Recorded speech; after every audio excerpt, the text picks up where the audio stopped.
you get it right. You're going out to hang out with the band, with the camera and dessert in hand. So let's go talk to the people at the rock show. Let's go talk to the people at the rock show. Make pie not war. Hi. Hey. Hi.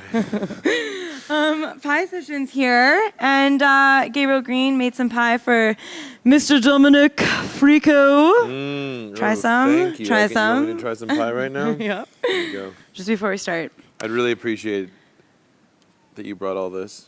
I mean, I'd prefer a metal fork, but Metal- it's all good. I'll work all on good. that.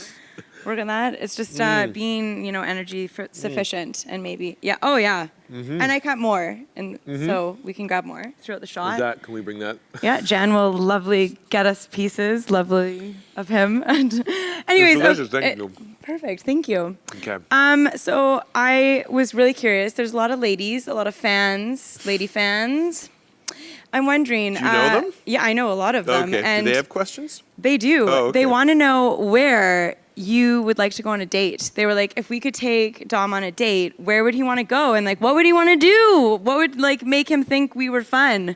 And I'm like, you guys are fun on your own, but I'll ask. So. Oh, goodness Question gracious. stands. Where would Dom want to go on a date? See, it's usually on my shoulders to pick the date spot and all that kind of stuff, isn't it? Yeah, These but are modern women you're talking yeah. about. Oh yeah. They're thinking Yeah. about asking me on a date. Yes. And coming up Confident with women. the things to do. Yeah. I think I'm pretty easygoing. I think, it should involve some food, maybe some pie. Is this a date? I'll make a pie for the date. Yeah. Okay. For the date that I go on with whoever's going to ask me out. Hey, if I a say lot of yes. lady fans, like I said. Okay. I don't know. I think food is nice. I like hiking. Hiking is a good Hiking, one. Or something active, Yeah. Or just something that I haven't done before.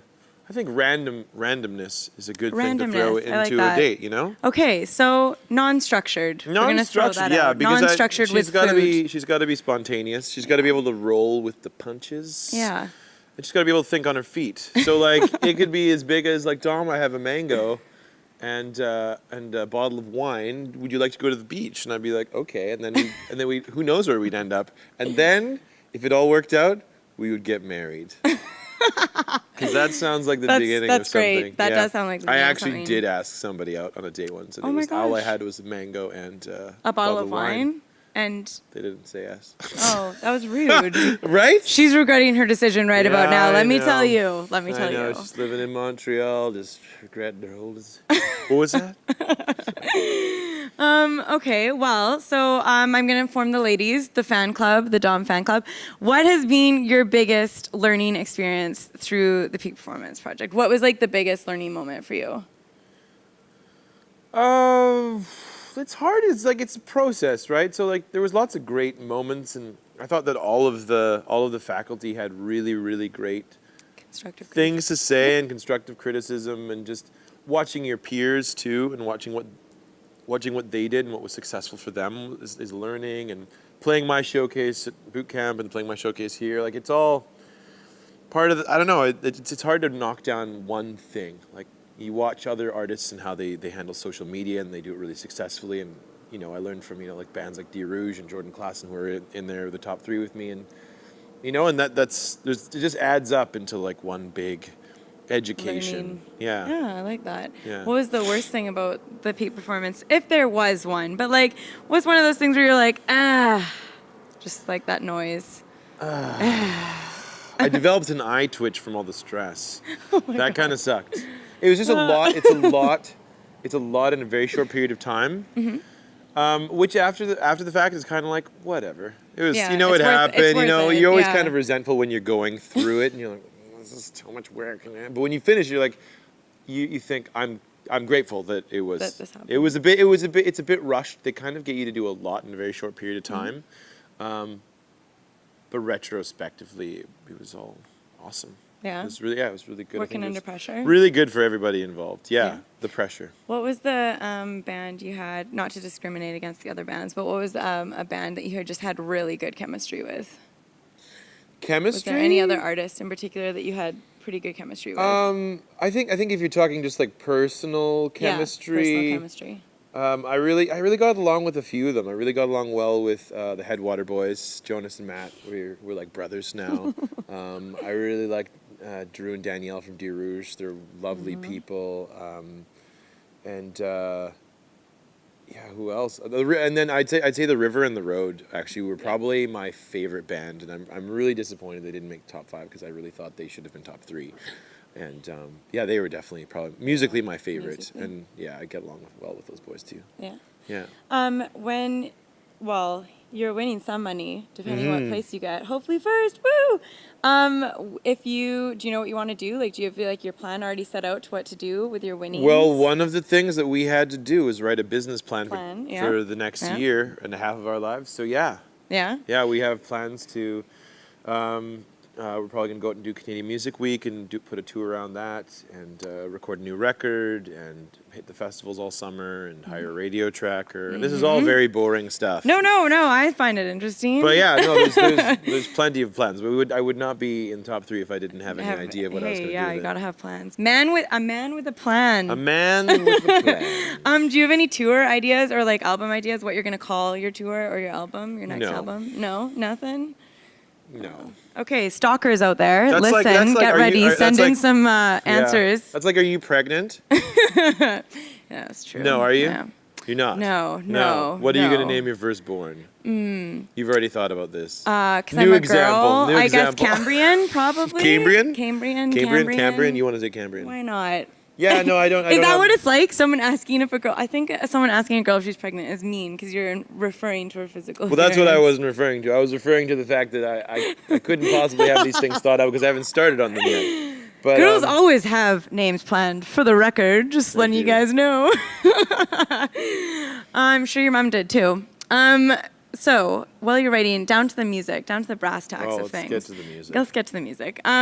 What is what makes you comfortable in your rehearsal space? Like, what is something that you just have to have or have to do before you can feel comfortable getting ready to rehearse? Do you have like chamomile tea? Like, what is like kind of a quirk that you have that makes you comfortable in your rehearsal space? That was a really long way to phrase it. I'm glad because I was taking a bite of the pie. In rehearsing? Yep.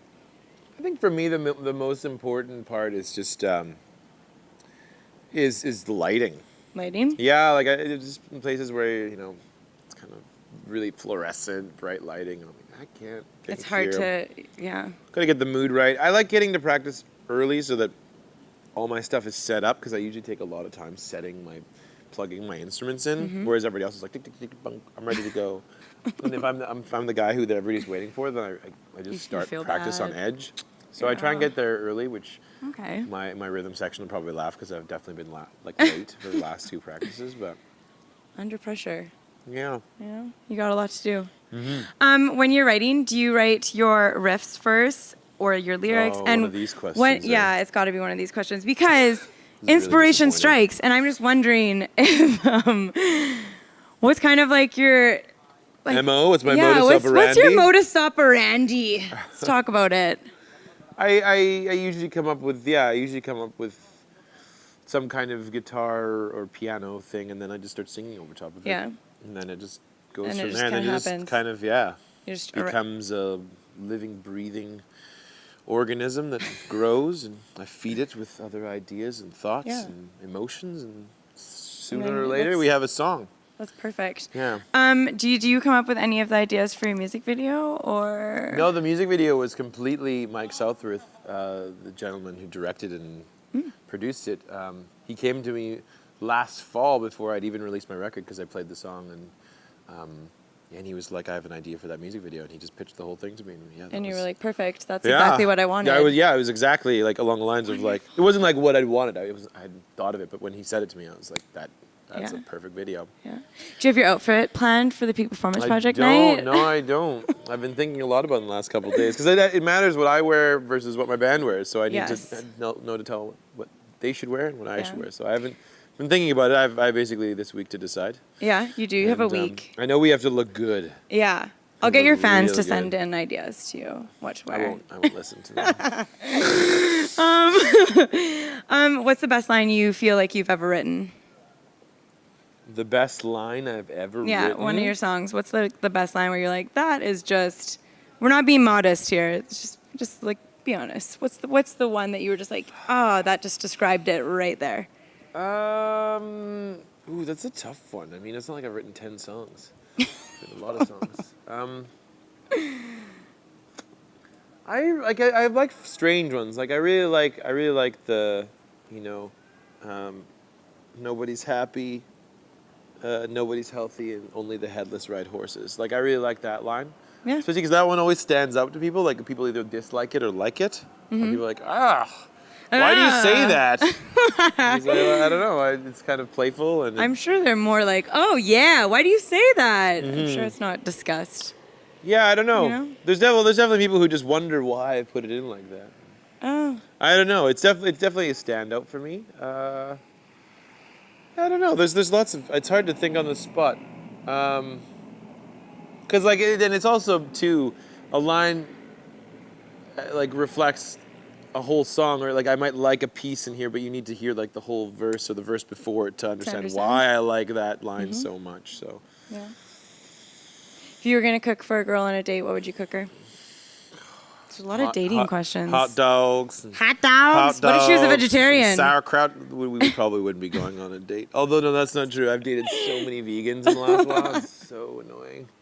Unless they can cook really well. Oh, However, good. what would I cook for her? It's a tough question. This summer I got really into salads. Oh, good. So you're a good salad maker. I like a good salad. You shred some beets, maybe some carrots, and you just throw whatever you want in there. You just don't follow any rules with salads. Put meat in there. Put hot sauce. I like putting hot sauce on salads. I haven't tried that. With some That sounds fruit. great. Fruit and hot sauce in the salad really together. Skeptical. You seem really I am skeptical of fruit and hot sauce, but I'm going to try it now that you've said that because I feel like I have to. Well, I mean, like, you don't go crazy, right? Like, just don't put a whole bunch of Frank's Red Hot on a mango. But, like, just a little bit, Just a little bit of chili powder in there, just to taste, Thanks. I didn't want to hog the whole thing. But, yeah, and then lately, actually, I've been getting in Dragon Balls. That's really good. I'll make Dragon Balls. I love Dragon Balls with tofu. Yeah, or whatever. Sometimes I put meat in those, too. Main thing, actually, I put quinoa. Yeah, quinoa's good. Quinoa's good. But Easy to make, really fast. Easy to make really fast, and you can just go in your fridge and like, I want these 5 things in my Dragon Ball. Bam. Bam, done. Little sesame or soy, whatever what's that called? Yeah, sesame seeds and soy sauce. No, the thing that makes it a Dragon Ball. The soy mayonnaise. No. You get it from the Nom. Oh. It's like like the gravy, miso gravy. I haven't made miso before, like miso gravy. I haven't either. You can buy it though. Yeah, but it'd be more fun to make. It would be. Try it out. I don't know. It would be. What are your final words for the pie sessions? Great pie, lovely location. I know, right? It's not even raining. Thank you for all the dating questions. They make me feel really. It's for the ladies. They make me feel like people. I'm somewhat desirable. It's not so lonely with all the dating questions. And, it's great to be here. Thank you. Yeah, thanks. Yeah. All right, this has been Pie Sessions with Dominique Fricot. Let's wish him luck for the Peak Performance Project. Good luck to number me. 1.